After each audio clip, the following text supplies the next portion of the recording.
치우고. 네, 옥시 부인전이라는 제목으로 하나님 말씀 증거하도록 하겠습니다. 웬 설교에 옥시 부인이냐? 이런 생각들이 다 들으셨을 거라고 생각이 되고요. 아까 왔더니 막 옥시 부인 저 봤어요 하시는 그런 권사님들, 지사님들도 계셔가지고 어찌나 반가웠던지 모르겠습니다. 네, 지난 이 설날 설 때 오랜만에 이 연휴가 굉장히 길지 않았습니까? 와, 오랜만에 길게 쉬니까 근데 저는 쉬는 거 좋은데 저희 직원들 쉬는 건 이렇게 크게 이렇게 못 됐나 봐요. 네. 그래서 이 긴 연휴 기간 동안에 어떻게 이 기간을 알차게 보낼 수 있을까 막 고민을 했어요. 그러다가 제 마음에 딱 들었던 게 뭐냐면, 그래, 평소에 못 보던 드라마로 아주 방탕하게 이 설 명절을 보내고야 말겠다 이렇게 결심을 하고 막 폭풍 검색을 했습니다. 유튜브 막 검색을 하니까 이게 뭐냐, 요즘 되게 핫한 드라마들이 몇 개 있더라고요. 그래가지고 두 개를 찾았어요. 하나는 뭐였냐면은 중증외상센터. 이야, 이거를 보는데 진짜 잠깐만요. 중증외상센터니까 눈물이 나죠? 중증외상센터인데 진짜 와, 1화를 딱 켰는데 끝나고 보니까 마지막 화인 거예요. 그냥 스트레이트로 그냥 마지막까지 보고야 말았어요. 되게 방탕하게 보냈죠? 네. 그랬고 딱 보고 나니까 한 편이 더 생각나가지고 이제 제가 이 대망의 옥시 부인전을 보고야 말았습니다. 설 연휴 동안에 다 본 건 아니고요.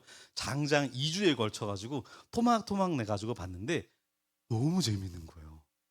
역시 이래서 K-드라마구나 이런 생각이 들었어요. 다들 너무나 잘 아시겠지만 이 옥시 부인전은 주인공이 누구죠? 옥태영. 네, 옥태영 맞죠? 옥태영 맞고 옥태영 역할을 한 게 이 구덕이지 않습니까? 구덕이. 근데 이 구덕이 하다 보니까 약간 누덕이가 생각나가지고 어쨌든 이 구덕이가 있어요. 구덕이가 그 종이지 않습니까? 여종이면서 그 도망 노비였습니다. 도망 노비였는데 이게 무슨 운명의 장난인지 정말 이 구덕이가 의도하지 않았는데도 불구하고 그 옥태영, 죽은 옥태영의 삶을 대신 살게 된 거예요. 그래서 이 옥태영의 이 신분으로 살아가게 된다라는 스토리로 전체적으로 이 옥시 부인전이 전개가 되게 됩니다. 의도치 않게 옥시부인이란다. 그 옥태영으로 살아가다 보니까 이 구덕이는 이 자신의 이 내면 안에 이런 갈등이 있었어요. 무슨 갈등이냐? 정체성의 갈등이 있었습니다. 나는 옥태영 아씨로 살아가고 있는데 나는 정말 아씨일까? 나는 노비 구덕일까? 이 사이에서 갈팡질팡하며 갈등하며 이 안에 내면의 어려움들이 되게 디테일하게 많이 묘사가 돼 있었어요. 그걸 보면서 나 같으면 그냥 모른 척하고 그냥 아씨로 살아갈 것 같은데 뭐 이렇게 정직하게 살려고 그러지? 되게 이런 답답함이 있었었는데 우리 구덕이는 굉장히 정직한 이 처자였던 것 같습니다. 그래가지고 이제 옥시 부인, 그러니까 그 아씨로 살아가게 되는데 아씨로 살아가지만 구덕이가 진짜 아씨가 될 수가 있는 건 아니잖아요. 아씨로 살아가지만 여전히 이 아씨에게는 구덕이라고 하는 노비의 이 딱지가 붙어 다니고 있다라고 하는 것이죠. 그러다 보니까 이 편하지가 않은 거예요. 언제 내가 이 구덕이었다는 사실이, 내가 이 노비였다라고 하는 사실이 언제 탄로가 날까 하면서 전전긍긍하며 불안해하며 이렇게 막 갈등하는, 고민하던 그런 구덕이의 모습을 다시 떠올리게 됩니다. 너무나 안타까운 덕구는 뭐였냐면은 이 구덕이의 정인이 있지 않습니까? 정인 송도령하고 이 마음이 딱 맞았는데 이 자기의 정체성에 뭔가 이 확립이 되지 않다 보니까 이 정인의 마음을 받아들일 수가 없는 거예요. 우리 송도령이 3번이나 떠나자고 했잖아요. 3번이나 떠나자고 했지만은 우리 구덕이는 같이 갈 수가 없었어요. 왜? 나에게는 구덕이라는 정체성도 있었지만은 옥태영이라고 하는 이 양반의 아씨의 정체성이 자기에는 있었기 때문에 마음 놓고 이 송도령을 따라갈 수 없었다라고 하는 것이죠. 이러한 이 정체성의 갈등을 가지고서 만들어낸 옥시 부인전 너무너무 재밌게 봤습니다. 우리가 함께 지금 살펴보고자 하는 이 갈라디아서, 이 역시 이 옥태영, 이 구덕이가 고민하고 정말 시름시름 앓던 그 정체성의 문제가 오늘 이 갈라디아 교회 가운데서도 있었다라고 하는 것이죠. 우리 다 같이 말씀을 좀 보도록 하겠는데요. 갈라디아서 1장 6절 말씀을 한번 우리 네, 준비가 됐습니다. 네, 제가 읽을게요. 그리스도의 은혜로 너희를 부르신 이를 이같이 속히 떠나 다른 복음을 따르는 것을 내가 이상하게 여기노라. 네, 지금 이 바울이 갈라디아 교회에 지금 편지를 쓰고 있는데 지금 1장 6절에 거의 초반인데 편지의 초반에 뭐라고 얘기하고 있냐면은 속히 갈라디아 교인들이 떠나 바로 다른 복음을 따르고 있는 거에 대해서 좀 기이히 이상히 여기고 있다라고 지금 바울이 쓰고 있는데, 여기 보면 우리가 집중했으면 좋겠는 단어가 무엇이냐? 일단 속히입니다. 속히라고 하는 것은 이 반대말이 더디 아닙니까? 더디. 바로 속히는 생각보다 빠르게, 이 바울도 예상하지 못할 정도로 정말 빠르게 이 갈라디아 교회에 이 복음을 전했었는데 이 복음이 생각보다 빠르게 지금 변질되어 버렸다라고 하는 겁니다. 어떤 복음으로 변질되었느냐? 바로 다른 복음으로 변질되어져서 갈라디아 교인들이 그 변질되어진 그 다른 복음을 지금 따르고 있다라고 하는 것입니다. 여기서 말하고 있는 이 다른 복음이라는 것은 무엇이냐? 바로 율법이에요. 율법. 바로 모세 율법을 이야기하는 것입니다. 이 바울이 갈라디아에 가가지고 이 갈라디아인들에게 예수 그리스도의 복음을 전했습니다. 오직 예수 그리스도를 믿음으로 말미암아 우리가 구원을 얻을 수 있는 거야 라고 이야기를 했죠. 그래서 그 복음을 받아들이고 갈라디아 교회 가운데 교회가 세워진 거예요. 그런데 이들이 너무나 빠르게 그 복음을 잊어버리고, 어떻게 예수 그리스도를 믿는 복음, 그것만으로 어떻게 우리가 만족할 수 있겠냐? 그것만으로 정말 충분한 거 맞아? 우리가 어떤 죄인인데 단순히 예수님을 믿어라고 하는 이 마음의 고백만으로 어떻게 그런 죄가 지워질 수 있는 거야? 그게 말이 되는 거야? 라고 하는 생각들이 이들 가운데 스물스물 일어나고 있었다라고 하는 것이죠. 그러자 이들 가운데 이들이 수천 년 동안 지켜왔었던 모세의 율법을 이제 기억하게 되었고, 야, 믿음으로 믿는 복음 좋아. 그렇지만 여기에 플러스 알파 우리의 행위가 더해진다라면 더 완벽한 그림이 그려지는 거 아니겠어? 라고 하면서 이들 가운데 정말 이 병적으로 삽시간에 이 모세의 율법을 지켜야 한다는 목소리가 삽시간에 이 갈라디아 교회를 덮치게 돼버리게 된다는 것이죠. 자, 얼마나 빠르게 이 율법이 퍼지게 됐느냐면은 갈라디아 교회는 이 바울이 1차 선교 여행 때 갈라디아 지역 가운데 세운 교회예요. 그리고 이 지금 갈라디아서를 쓰고 있는 곳은 어디냐 하면은 바로 이제 안디옥입니다. 안디옥. 바로 안디옥은 어떤 곳이냐 하면은 1차 선교 여행의 마지막 종착지예요. 목적지입니다. 바로 목적지인데 여기서 쓰고 있는데 이 갈라디아에서 안디옥까지 가기까지 시간이 대략 1년에서 3년 정도 걸렸다라고 합니다.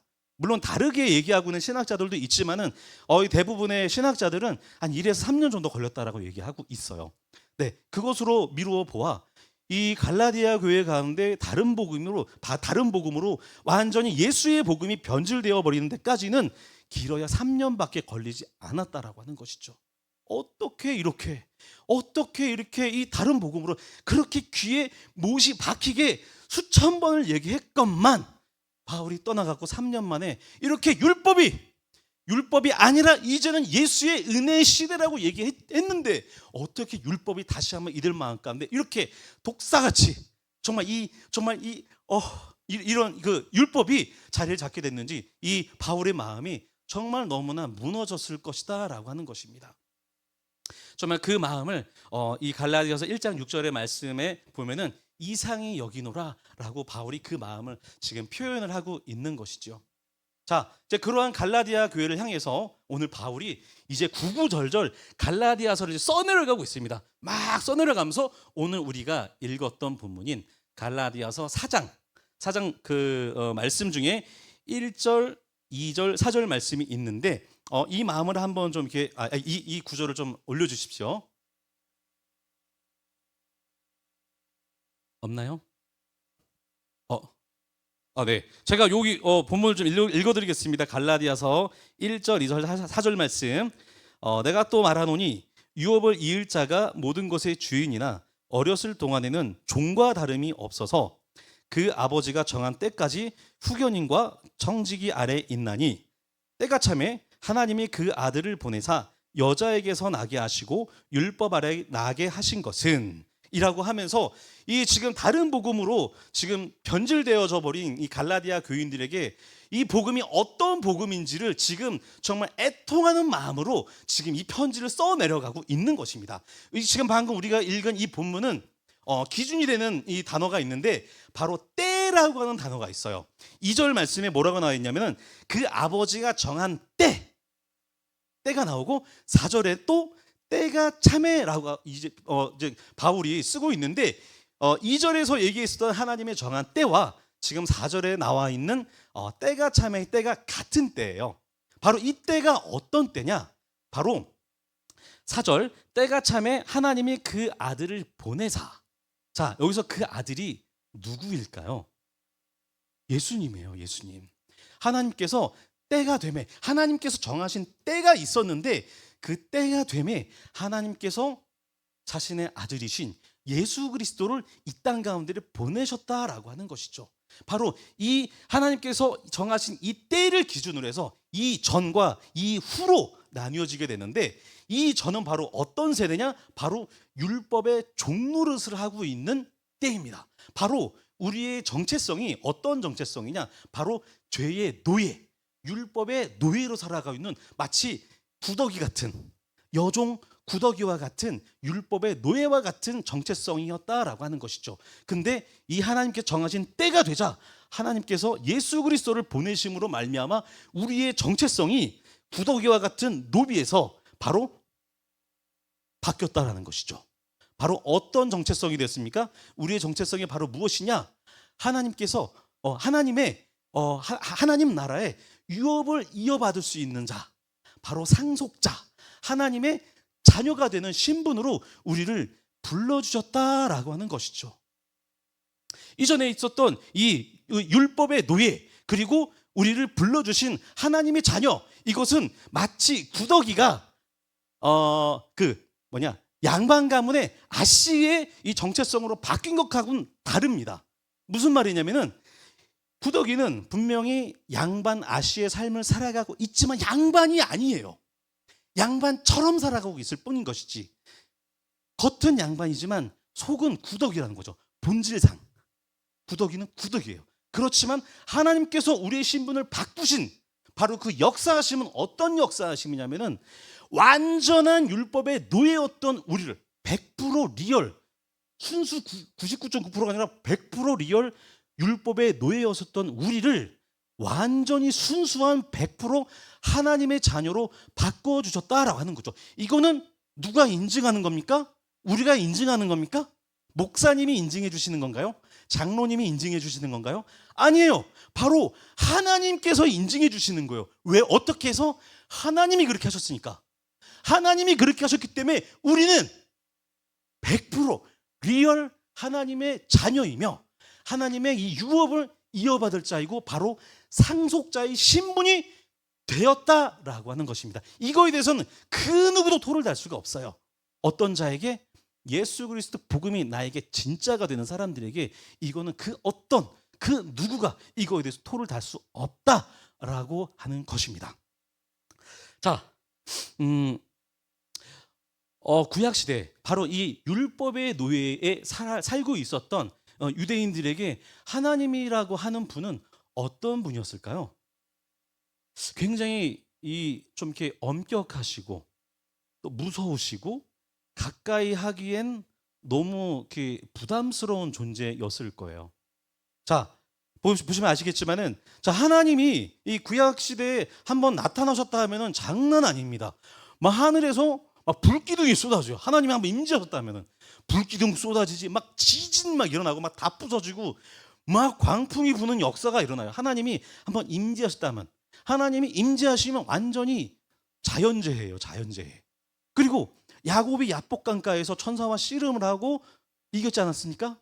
자, 그때 야곱이 무엇이라 얘기하느냐? 하나님을 보고도 살았다. 시겁했네. 죽을 뻔했는데 어휴, 하나님 보고서 나 살았어 라고 하면서 바로 그곳을 브니엘이라고 칭하게 되었습니다. 이처럼 율법의 종노릇 하고 있는 이들에게는 하나님은 너무너무 부담스럽고 너무 크시고 함께 있다가는 꼴가닥 죽을 수도 있는 그런 분이에요, 하나님이. 그런데 예수 그리스도의 은혜의 시대가 우리에게 도래하지 않았습니까? 바로 예수 그리스도의 복음을 믿는 자들에게는 이제 그런 하나님이 아닌 거예요. 저는 뭐 지금은 잘 이제 안 보긴 하는데 예전에 이렇게 고개를 들어 하늘을 쳐다보곤 했습니다. 밤하늘을 탁 쳐다보고 있으면 빼곡하게 이렇게 막 이 밤하늘에 박혀 있는 이 별들을 바라보면서 그런 이 황홀경에 빠졌어요. 진짜 내가 이 우주의 일부구나. 이 우주 가운데 내가 진짜 존재하고 있는 거구나라고 하는 생각이 확 들면서 정말 너무나 이 평안한 마음이 들곤 했었었는데 그 우주의 크기가 얼마나 크신지 혹시 아십니까? 이 우주의 크기는 약 460억 광년이라고 하는 크기를 갖고 있어요. 우주의 크기가. 자, 그렇다면 1광년이라는 게 얼마나 이 먼 거리냐 하면은 이 빛의 속도로 1년을 쉬지도 않고 달려가지 갈 수 있는 이 거리가 1광년이거든요. 근데 이 빛의 속도는 얼마나 빠르냐면은 초속 1초에 30만 킬로미터를 달려갈 수 있어요. 30만 킬로미터. 30만 킬로미터 하면 이 감이 또 안 오잖아요. 30만 킬로미터면 어느 정도 되는 거냐? 지구 7바퀴 반. 그러니까 무슨 말이냐면 빛의 속도가 1초 동안에 지구를 7바퀴하고 반을 돌 수 있는 속도라는 거예요. 그 속도로 1년을 가야지 1광년인데 우주의 크기는 거기에 곱하기 460억을 해야 돼요. 그 우주의 크기가 감이 잡히세요? 안 잡혀요. 너무 커. 근데 여러분 여기에서 놀라시면 안 돼요. 더 놀랄 일이 있어요. 이 460억 광년이라고 하는 우주의 크기는 우리가 관측할 수 있는 우주의 크기입니다. 이 말은 무엇이냐? 우주는 관측할 수 없는 우주가 또 있다라는 거예요. 그러니까 우리가 관측할 수 있는 우주 너머의 우주가 또 있다라고 하는 것이죠. 그런 우주를 생각하면서 하나님 왜 이렇게 우주를 크게 만드셨죠? 그냥 우리 그냥 알콩달콩 오순도순 그냥 이 지구 하나 덩그러니 만들어 주시고 태양 하나 딱 만들어 주시고 뭐 그래 달 하나 딱 해서 이렇게 삼총사 이렇게 태양 지구 달 이렇게 좀 만들어 주시면 참 좋았을 것을 왜 이렇게 이게 미스테리하고 좀 알 수 없는 이런 우주 이렇게 큰 우주를 왜 이런 말씀 드려야 될지 모르겠지만은 쓸데없이 왜 우주를 만드셨을까? 이게 참 의문이었어요. 뭐 하려고 하나님께서 우주를 만드셨을까? 여기에 무슨 뭐 이렇게 외계인이라도 있나? 뭐 이렇게 의심 들게 하려고 하셨나? 알 수가 없는 거예요. 그러다가 어느 날 제가 답을 찾았어요. 왜 하나님께서 왜 이렇게 쓸데없이 우주를 크게 만드셨을까? 그 이유는 무엇이냐? 하나님의 크심이 어떠하신지를 알게 하기 위해서 우주를 이렇게 크게 만드셨다라고 하는 것입니다. 우주는 우리가 감히 어떤 상상을 하더라도 여기다가 우리가 어떤 막 뻥을 치고 거짓말을 막 갖다 보태고 해가지고 우리가 뭐 우주의 크기 이럴 거라고 얘기를 한다 한들 우주의 크기를 우리는 가늠할 수조차 없습니다. 우리의 모든 상상력을 동원을 해도 우주의 크기를 우리가 이해할 수가 없어요. 그렇게 우주가 커요. 큽니다. 그런데 하나님은 그 큰 우주보다 더 크신 분이시라는 것이죠. 바로 이 큰 우주를 바라보면서 이 헤아릴 수 없는 커다란 우주를 바라보면서 하나님의 크심이 얼마나 더 크신지를 너희들이 유추해 보아라 라고 하는 의미에서 하나님께서 우주를 이렇게 크게 만드신 것이다 라고 하는 제안에 확신이 들었습니다. 이렇게 큰 하나님이 이렇게 광대하시고 거룩하신 그 하나님이 우리로 하여금 아빠라고 부르래요. 아빠라고 이렇게 어렵고 어려운 이 하나님이 가장 친근한 표현이지 않습니까? 아빠? 저는 집에서 찬영이가 지금도 이제 아빠라고 부르고 저도 저희 아버지한테 아빠라고 불러요. 아직도 50이 다 됐는데 왜 그럴까요? 아버지 하면은 너무 멀어져요. 멀어 보여. 어머니 하면 너무 멀어. 근데 엄마 이러면 얼마나 가까워요? 우리 그 자녀들이 어머니 뭐 소자 다녀왔습니다. 그러면 얼마나 이게 멀어 보여요. 근데 엄마 나왔어 하면 이게 아우 이놈의 내 아들내미 딸내미 하면서 막 이게 이 친근함이 막 우러나지 않습니까? 하나님 마음이 그런 거예요. 나를 이렇게 멀다 생각하지 말아라. 내가 너에게 그렇게 어려운 존재가 아니다. 나는 너를 이만큼 친밀하게 여긴다. 그러니 나를 아빠라고 불러라 라고 하나님께서 말씀을 오늘 하시고 계시다라고 하는 것이죠. 네, 그 하나님이 우리가 생각할 수 없고 상상할 수 없을 만큼 크신 분이지만 오늘 예수 그리스도의 복음을 믿는 우리들에게는 우리 안에 상상할 수 없을 만큼 가까이 오셨다라는 거예요. 여러분 나중에 보세요. 나중에 보세요. 알게 될 거예요. 하나님이 얼마나 우리와 가까이 계셨었는지, 얼마나 가까이 우리와 동행하고 계셨는지 나중에 확인해 보세요. 깜짝 놀랄 거예요. 깜짝 놀래. 우리 안에 들어오셨다니까요. 우리 안에 그 우주보다 크신 그 하나님이 우리 안에 들어오셨다고요. 우리 하나님이 그런 하나님이십니다. 네, 제가 오늘 설교를 준비하면서 제목을 옥시부인전으로 이렇게 결정했었던 데에는 한 가지 이유가 있는데 무엇이냐면은 옥시부인전이 너무 재밌어서였었어요. 너무 재밌어서 정말 그 깨알 같은 그 웃음 코드들 있지 않습니까? 그 봉봉이 내외 막 둘이서 막 알콩달콩 막 이렇게 하는 거 보면 너무나 웃긴 거예요. 그걸 보면서. 그리고 그 옥태영이 이 변호사잖아요. 변호사인데 정말 이 탐관 오리들을 혼내주고 이 조선시대의 이 부정부패를 고발하고 그리고 백성들의 억울함과 이 원통함을 아주 속 시원하게 풀어주는 이런 명장면들을 보면은 정말 너무 재밌는 거예요. 거기에 이 구더기와 송도령의 이 러브라인 이걸 보면서 어떻게 눈물을 안 흘릴 수 있습니까? 이 구더기가 기억나십니까? 이 다리 위에서 이 송도령을 향해서 너무나 수줍지만 너무나 진실된 마음을 담아서 서방님 이랬을 때 이거 기억나시나요? 그때 저도 모르게 눈물이 핑 돌더라고요. 진짜 너무나 아름답고 감동스러웠어요. 너무나 재밌었습니다. 근데 다 보고 나니 이 제 마음에 이 먹먹함이 찾아오는 거예요. 제 마음을 때리는 목소리가 있었습니다. 1호가 옥시부인전보다 십자가가 덜 감격스럽니? 1호가 옥시부인전보다 십자가가 더 재미없니? 더 너에게 의미가 없니? 옥시부인전 보면서 너 울었지. 십자가 보면서 언제 울었니? 여러분 동일한 질문을 던지고 싶습니다.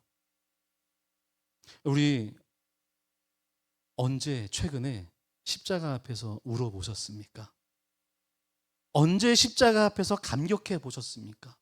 우리 맨날 고백하잖아요. 오늘도 찬양하면서 고백하였고 우리 맨날 고백하잖아요. 십자가 그 위대하심을 찬양합니다. 십자가 너무너무 놀랍고 아름답습니다 라고 우리 주구장창 입에 발리게 마치 주문 외우듯이 이렇게 고백하고 있는데 우리 정말로 십자가 앞에 언제 눈물을 흘려보셨나요? 언제 십자가 앞에 우리가 감격해 봤나요? 정말 십자가가 나의 삶을 움직이고 있습니까? 옥시부인전 보기 위해서 저 진짜 깜짝 놀랐어요. 1화 보고 끝났는데 막 2화가 너무 궁금한 거예요. 그래서 막 2화 앞에만 좀 볼까? 하다 보니까 2화 다 보고 막 이러거든요. 근데 제가 성경 보고 있을 때 어떻게 보는지 아세요? 뭐 저만 그런지 모르겠는데 한 장을 딱 넘기면은 일단 뭘 보냐? 몇 절까지 있나? 이걸 보고 있는 거예요. 몇 절까지 해서 막 60절? 잘못 골랐다. 너무 길어. 그래서 막 그때 어떻게 읽어요? 막 눈으로 빨리 막 눈을 막 읽어가면서 무슨 말인지도 모르면서 막 갑자기 막 속독을 하죠. 근데 딱 한 20절 요 정도 되면은 주님 오늘 감사합니다.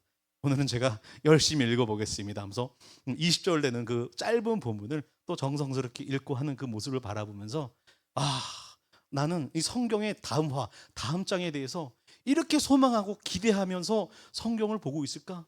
하나님에 대해서 하나님을 향한 나의 태도가 이럴까? 십자가를 향한 나의 태도가 정말 그럴까? 옥시부인전만큼이라도 내가 십자가를 대할 수 있다라면은 세상에 내가 지금 이러지 않을 텐데 라고 하면서 내 마음에 너무나 먹먹함이 찾아왔습니다. 왜 그럴까요? 왜 그럴까요? 예전에는 제가 성찬식을 할 때 참 많이 울었었어요. 성찬식을 하면서 예수 그리스도의 살과 피, 내가 예수 그리스도 한 몸이 된다라고 하는 그 사실이 제 안에 정말 견딜 수 없는 감격이 밀려와 막 이 빵 하나를 입에 넣으면서 막 진짜 막 손이 막 부들부들 떨리는 마음으로 이 성찬식에 임했었어요. 근데 지금은요, 이 습관처럼 입에 넣고 있다라는 것이죠. 포도주를 입에 넣는데 나는 포도주보다 포도 주스가 더 좋은데 라고 하면서 이거를 마시고 있는 제 모습을 바라보면서 정말 한탄을 금할 수가 없었다라고 하는 것입니다. 우리에게 십자가는 어떤 의미를 가지고 있는 것입니까? 왜 우리가 이렇게 된 것일까요? 그것은 바로 우리가 어떤 존재인지를 까먹었기 때문입니다. 우리가 본질상 어떤 자녀였는지를, 어떤 자였는지를 우리가 까먹었기 때문이죠. 우리 시간 에베소서 2장 3절 말씀 함께 보도록 하겠습니다. 제가 읽을게요. 전에는 우리도 다 그 가운데서 우리 육체의 욕심을 따라 지내며 육체와 마음에 원하는 것을 하여 다른 이들과 같이 본질상 진노의 자녀이었더니. 아멘. 우리의 존재는 본질상 진노의 자녀였습니다. 본질상 진노의 자녀였다라고요. 우리가 예수 그리스도 복음의 은혜로 말미암아 새로운 피조물이 되었어요. 맞아요. 우리의 신분이 바뀐 게 분명히 맞아요. 명명백백하게 맞다고요. 그렇지만 우리가 잊지 말아야 될 것은 무엇이냐? 우리가 본질상 누구였는지를 잊지 말아야 한다라고 하는 것입니다. 우리는 본질상 진노의 자녀였다는 사실을 잊는 순간 예수 그리스도의 그 십자가의 은혜가 우리에게 싸구려 은혜가 될 수밖에 없다라고 하는 것입니다. 우리가 어떤 존재였는데, 우리가 어떠한 운명에 처해 있는 존재였는지를 까먹는 순간 예수 그리스도의 은혜는, 그 십자가는 우리에게 당연한 이야기가 된다라고 하는 것이죠. 우리가 잊지 말아야 되겠습니다. 본질상 진노의 자녀였다라고 하는 사실을 결단코 잊지 말아야 될 것입니다.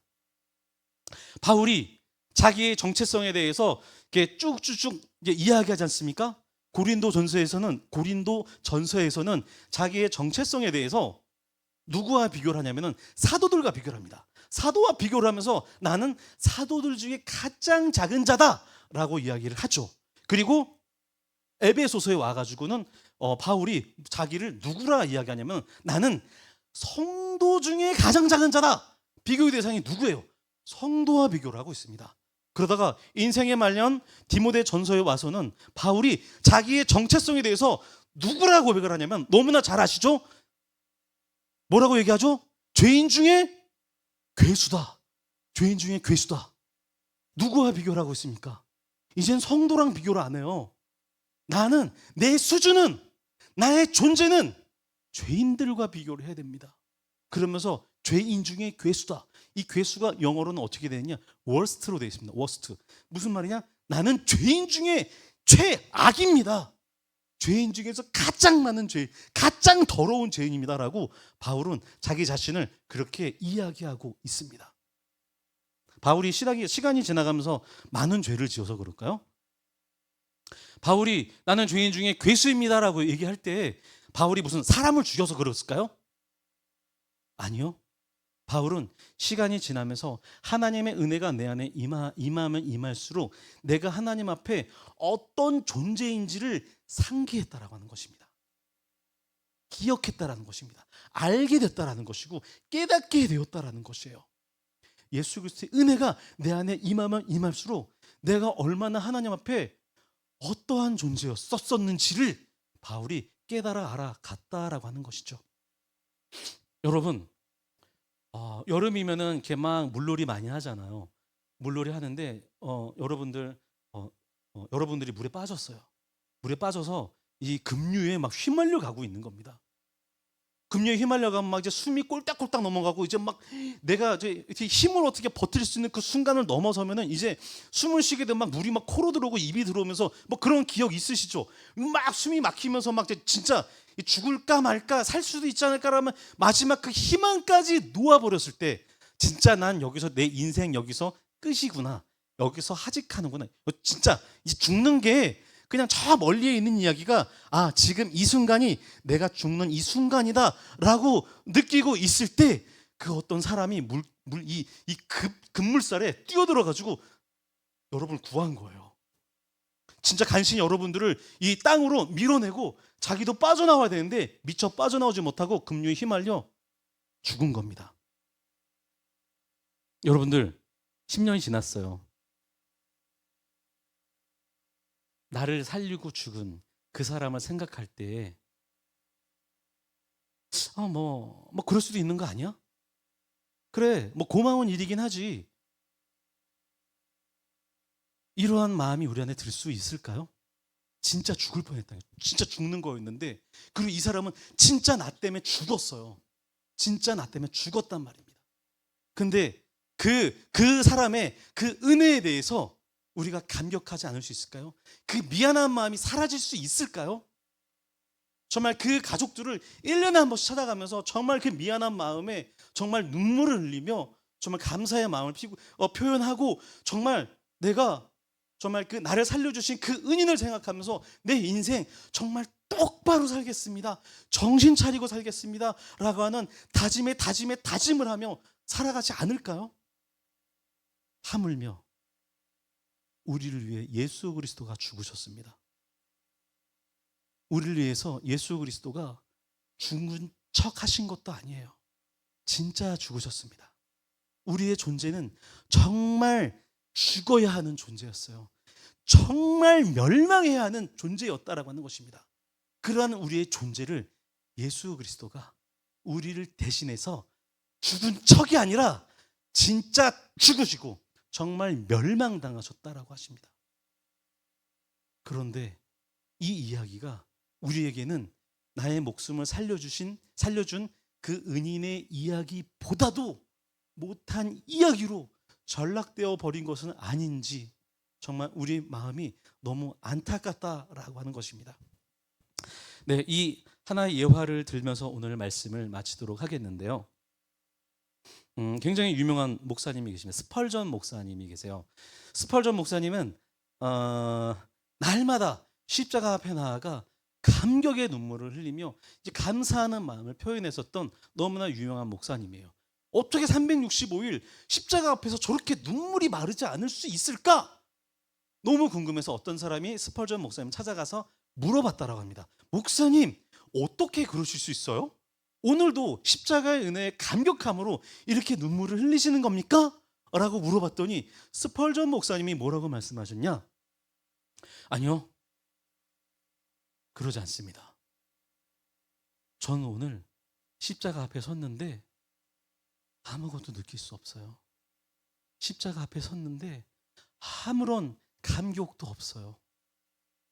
어떠한 감정도 느끼지 못하는 내 마음 때문에 나는 지금 울고 있습니다. 라고 이야기를 했다고 합니다. 바로 그겁니다. 여러분, 십자가 앞에서 우리가 울지 않을 수 있어요. 십자가 앞에서 어떤 감격도 느낄 수 없을 수 있어요. 어떠한 감동도 없을 수 있어요. 그렇지만 최소한 우리가 놓지 말아야 될 것은 바로 무엇이냐? 울지 못하는 내 자신을 바라보면서 하나님, 나를 긍휼히 여겨주십시오. 십자가가 나에게 어떤 십자가고 나에게 어떤 의미가 있는 십자가인데 하나님, 어찌하여 나는 십자가 앞에 눈물 단 한 방울도 흘리지 못하는 존재가 된 것입니까? 하나님, 저를 불쌍히 여겨 주시옵소서. 내가 본질상 어떤 자녀였는지를 깨닫게 하시고 나에게 베풀어 주신 십자가의 은혜가 어떤 것인지를 알므로 말미암아, 깨달음으로 말미암아 하나님의 자녀가 된 그 감격과 놀라움이 내 삶 가운데 넘쳐나게 해달라고 고백하는 것으로부터 우리의 회복은 시작될 수 있는 것입니다. 이 시간 우리가 정말로 함께 그런 마음을 담아서 함께 고백하며 찬양하며 나아갔으면 좋겠는데요. 우리 먼저 함께 고백하였었던 은혜 아니면 살아갈 수